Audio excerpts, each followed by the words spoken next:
If you clicked on this video expecting slander towards Kohane, you'd be mistaken. I like Kohane.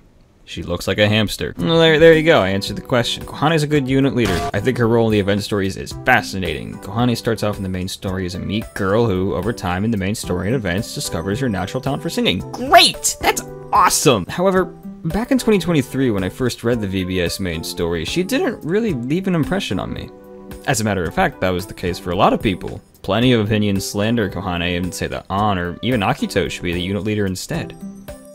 Why is that? Why is it that people find Kohane unfit to be the unit leader? Why is this such a widespread thought? What if I told you, I think I figured it out? I think the Vivid Bad Squad main story has one narrative flaw that cripples Kohane in the eyes of many first-time readers. So sit down, welcome to English class, motherfucker. Try not to get bullied. I'll be your professor for today. Like and subscribe for 50% of your grade or else your parents will be upset with you. If there's anywhere to start, it's probably with the main story. I feel a recap may be needed so that I can properly explain the aforementioned narrative flaw. 3 years ago, a legendary performance was held called Rad Weekend, where several street performers came together to put on a show.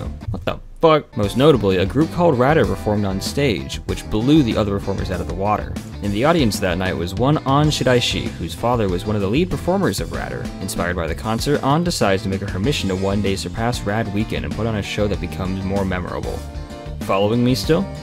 Great, awesome, okay. Fast forward to the modern day. An is a street performer honing her craft. One day she bumps into Kohane Azusawa, who is enamored by her talent and she watches from a distance. All of a sudden, An's smartphone lights up with an unfamiliar song, and upon pressing play, it whisks both her and Kohane into a sekai.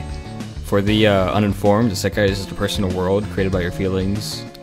They also meet Hatsune Miku there, but that's not really that important. Through her own intrigue of the street performance world, she decides to try something new and teams up with An to form the duo The Vivids. They eventually begin to butt heads with a rival duo called Bad Dogs, consisting of Akito Shinonome and Toya Aoyagi.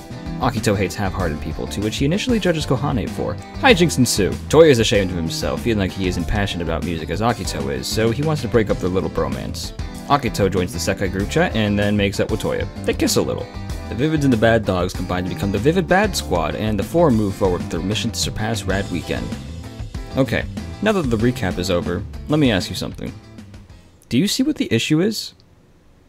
Kohane doesn't fucking do anything. Now, before I get crucified by the Kohane gang, I want to reiterate one thing. I like Kohane.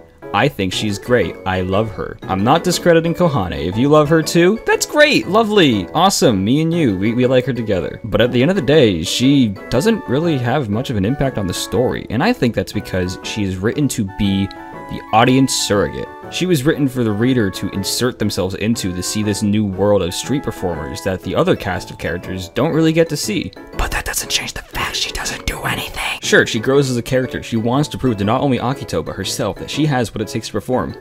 But she has no relevance to the story. It's only in the supplementary event storylines where Kohane finally comes out of her shell and becomes the explosive hydrogen bomb that she is in the musical world. For a while, I was thinking to myself about ways to remedy this, to fix the oddities in Kohane's writing in the main story. But then I remembered, she doesn't have to do anything. And Project Sekai itself proves this with Minori Hanasato.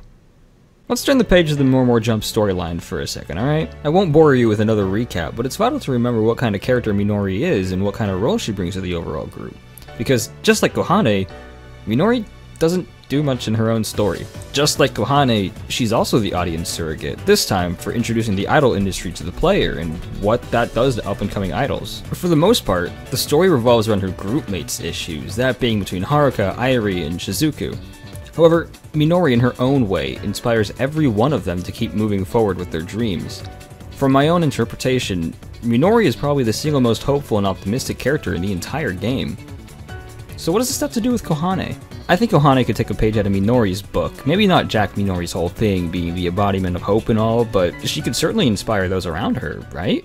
Maybe in this hypothetical world, the VBS main story begins with Kohane bumping into An just like normal, but this time she's trying to perform against Akito and Toya, to which they wash her with ease. Even though Kohane just watched An getting her shit rocked, this still inspires Kohane to partake in the world of street performing, which also, in turn, inspires An to step up her game and tutor the new girl. Akito can still go in his little baby rage about the new girl, but Kohane can prove that she has what it takes, just like the main story. The Toya stuff can remain untouched, but I think the subtle, tiny change of Kohane inspiring An instead of An inspiring Kohane and motivating Akito to be better, I think that makes Kohane leave a lot better of a first impression. That's it for my short analysis of Kohane within the main story. Do you agree with my reasoning and my thought process, or am I missing some sort of hidden depth with Kohane?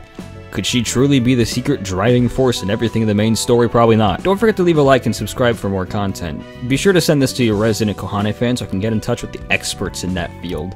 You know, comment what you think below. Please be civil and gentle with me, I'm just a little guy. Let's get some pussy tonight! 鼻で